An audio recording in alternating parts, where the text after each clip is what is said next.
We're now ready to begin the Boston College press conference. We're joined by head coach Earl Grant and student athlete James Carnick. We're going to ask Coach for an opening statement, and then we'll take questions. Coach?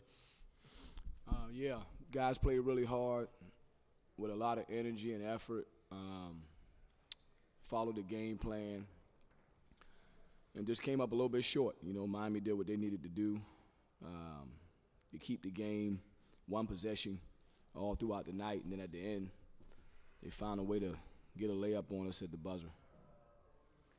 If you have a question in the room, please raise your hand and we'll get a microphone to you. If you have a question on Zoom, please use the raise hand function. We have several questions on Zoom, so we'll start with Andy Backstrom. Go ahead with your question. This one's for Coach Grant. You mentioned the game plan. You know, when you talk about a team like BC, you guys play a ton of man-to-man. You switched from man-to-man to zone points throughout this game. Was that part of the game plan, or was that just a mid-game adjustment when Miami was getting going? No, I mean, it's part of the plan. You know, something we worked on all year. Didn't use it as much. We were a pretty good man-to-man team, but we worked on it all year. And we thought it would be important to try to disrupt their rhythm. They're a very rhythmic team. They can really score the ball. And so we were going in and out, man zone, you know, a lot of different things. And the guys did a great job of communicating and you know, being able to make the changes. We're going to go to Dan Rubin on Zoom. Go ahead with your question, Dan. And this question both for Coach and for James. Miami obviously plays very unique offense, that 5-out offense, and playing with the one big man, being able to get some penetration in there underneath. How did that kind of factor in from the game that you saw 8 days ago, or I think it was 8 days ago, to being able to see Miami again today? James, can you start us off with that one, and then Coach? I mean, from first playing them, we obviously did our film and we did our scout, but it's different when you're playing them for the first time. So I think we all knew collectively what to expect the second game. I feel like we did a tremendous job playing in our gaps and making sure the ball doesn't get downhill and stopping them in transition and limiting our turnovers. Those were like big keys for us. Regarding the big man, yeah, he got a little bit cooking on the first one with us with the three. So, you know, his big emphasis on, you know, staying down, making sure he doesn't rip drive us, and, you know, make him shoot over us was a big emphasis for this game. You also want to take that one, Coach? Yeah, I mean, we just, you know, guys did a great job, you know. We had them in the 60s in regulation. We typically win when we hold somebody in the 60s, and so, you know, somehow they got it to overtime, but we had it where we wanted it in terms of our tempo, our plan. I thought we did a good job of making them play our game. We're going to go to the back right of the room. This is for both James and the coach. Can you describe the feeling when you saw that last basket go in at the buzzer? James, can you start us off again, and then we'll do Coach.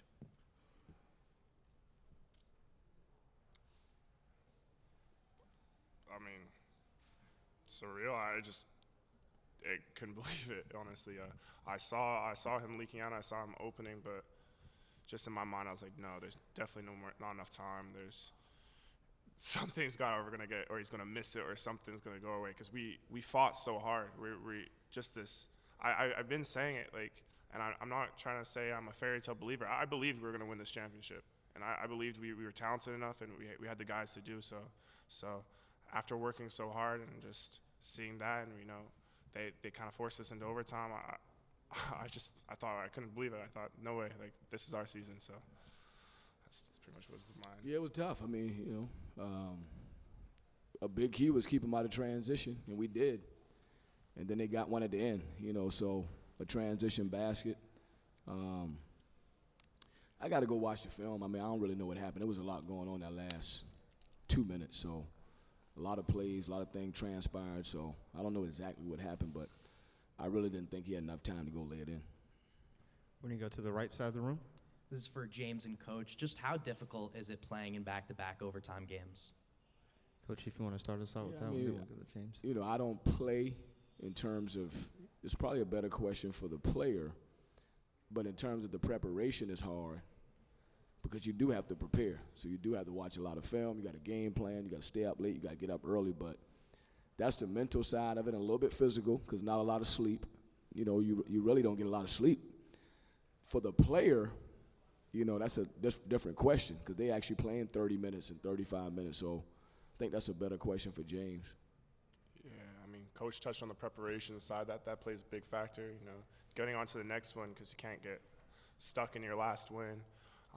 Physically, we have a great staff, and Coach put emphasis on taking care of our bodies, making sure we're hydrated, just the little stuff that you can do.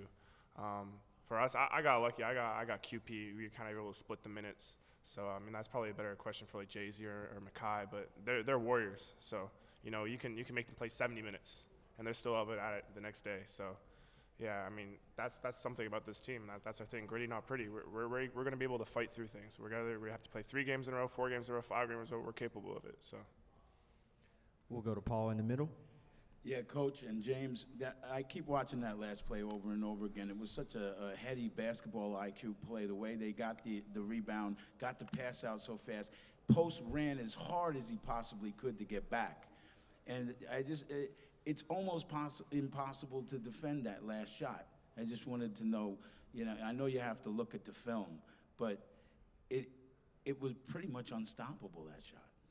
Yeah, they got 7 seniors, and to be honest with you, probably was in God's will. It's time for them to advance,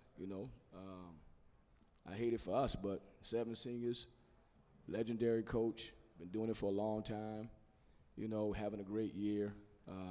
We did what we had to do to move our program forward, but, probably was part of God's plan, man. I don't know what else to tell you. A lot of people probably didn't expect us to be sitting here today, but that was part of his plan too. We got here, we didn't advance. But really proud of the guys, happy for Miami, and they did what they needed to do. And our last question will come from the right of the room here.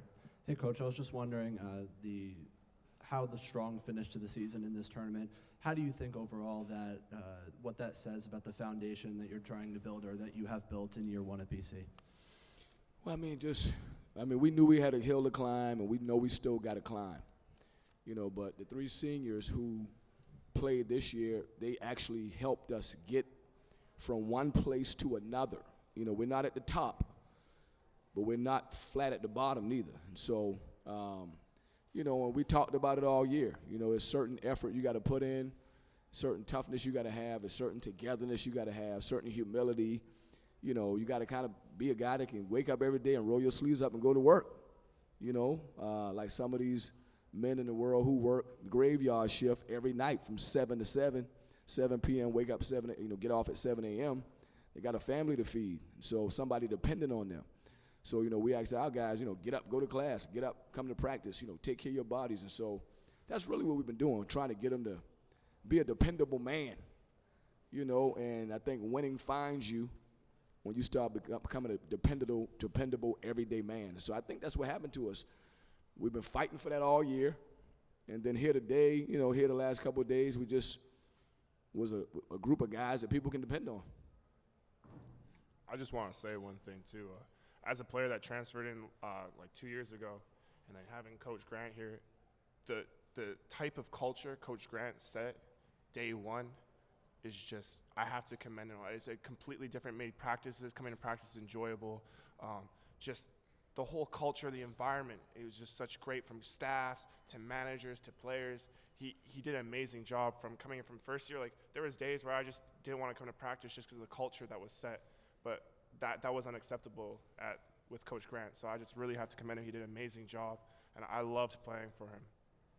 Appreciate that. Perfect. Thanks so much, guys. Congrats on a great run here. Yeah, appreciate it, guys.